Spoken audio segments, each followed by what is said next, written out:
A full COVID-19 response plan underway at Summit Care Balcombe Hills. Residents isolated to their rooms, staff in full PPE after one worked shifts while potentially infectious.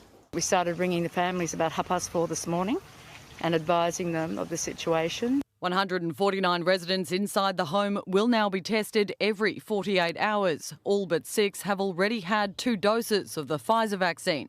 But even for the home's chief operating officer, finding out how many staff are vaccinated is difficult. Some of the industry bodies have been advising staff they don't need to tell us. And of course it wasn't made mandatory until very recently. It's believed the infected staff member hadn't had the jab. They are a contact of the student nurse who tested positive yesterday, who is also unvaccinated. Health says that nurse's shift coincided with another Royal North Shore nurse who's now tested positive. Her vaccination status is unknown.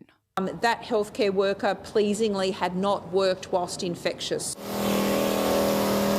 But of the 24 new cases today, only 9 were in isolation for their full infectious period. It's seen 21 new exposure locations added to the list. If we want the lockdown to succeed, all of us have to minimise our movements.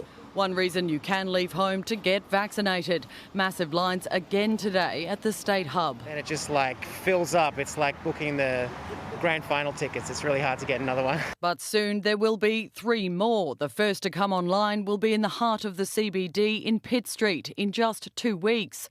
One will be built in the city southwest on the site of an old Coles supermarket in Macquarie Fields. That'll open at the end of the month. Another will convert a former David Jones store on Crown Street in Wollongong into a hub opening mid-August.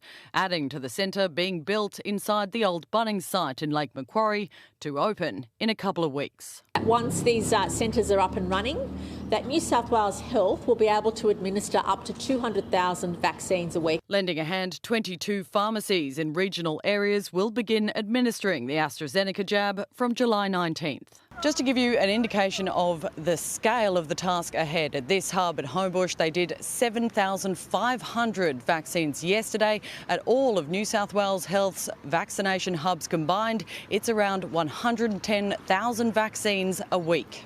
The state taking the upper hand where the federal program has faltered. I think it's a disgrace the government has spent so long getting this thing organised.